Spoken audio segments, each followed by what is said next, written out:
বন্ধুরা, আজ আমরা এমন কিছু জাদুকরী প্রাণীর কথা জানব যারা পুরো শীতকালটা গভীর ঘুমে কাটিয়ে দেয়। চলো তাদের এই লম্বা ঘুমের পেছনের রহস্যটা জেনে আসি। এটা হলো ভাল্লুক। ভাল্লুককে ইংরেজিতে বলে বিয়ার।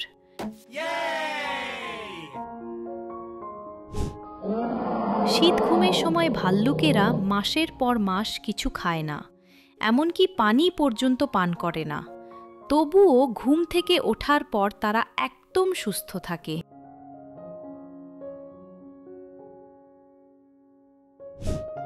এটা হলো কাষ্ঠ ব্যাঙ। একে ইংরেজিতে বলে উড ফ্রগ। শীতকালে এই ব্যাঙের শরীর বরফের মতো জমে যায়, এমনকি তার হৃৎপিণ্ডও থেমে যায়। কিন্তু গরমকাল এলেই সে আবার জীবিত হয়ে ওঠে। এটা হলো হেজহগ। একে ইংরেজিতে বলে হেজহগ। শীত ঘুমের সময় এর শরীরের তাপমাত্রা এতটাই কমে যায় যে তাকে স্পর্শ করলে বরফের মতো ঠান্ডা মনে হয়। এটা হলো সাধারণ ব্যাঙ। একে ইংরেজিতে বলে কমন ফ্রগ।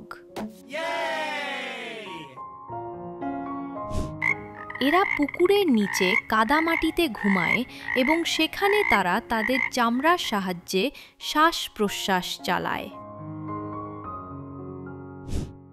এটা হলো বাদুড়। একে ইংরেজিতে বলে ব্যাট।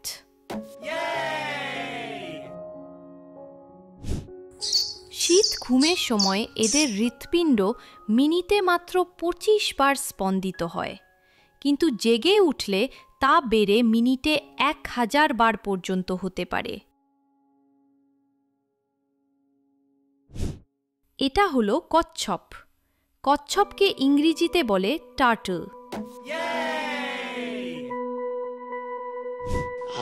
পানি নিচে ঘুমানোর সময় কিছু কচ্ছপ তাদের লেজের কাছের এক বিশেষ অঙ্গ দিয়ে শ্বাস নিতে পারে, যা খুবই অদ্ভুত।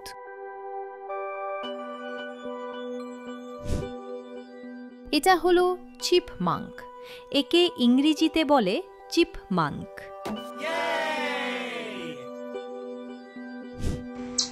এরা পুরো শীতকাল একবারে ঘুমায় না, বরং কিছুদিন পর পর ঘুম থেকে জেগে ওঠে এবং তাদের জমানো খাবার থেকে কিছু খেয়ে নেয়।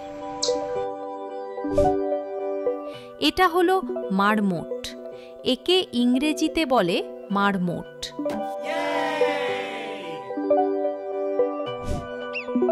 এরা সত্যিকারের গভীর ঘুম দেয়। শীত ঘুমের সময় এরা প্রতি 5 মিনিটে মাত্র একবার শ্বাস নেয়।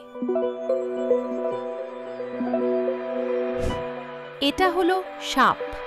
সাপকে ইংরেজিতে বলে স্নেক।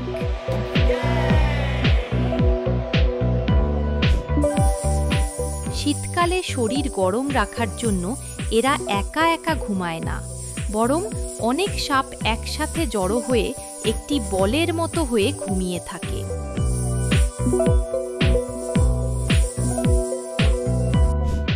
এটা হলো টিকটিকি। টিকটিকিকে ইংরেজিতে বলে লিজার্ড। এদের শরীর ঠান্ডা রক্তের হওয়ায় এরা শীতকালে একদমই চলতে পারে না, তাই তারা উষ্ণ হওয়ার জন্য বসন্তের অপেক্ষা করে।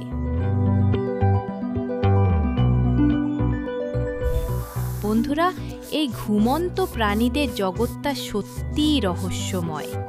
ভিডিওটি ভালো লাগলে লাইক ও সাবস্ক্রাইব করে আমাদের সাথেই থেকো। আবার দেখা হবে। বাই।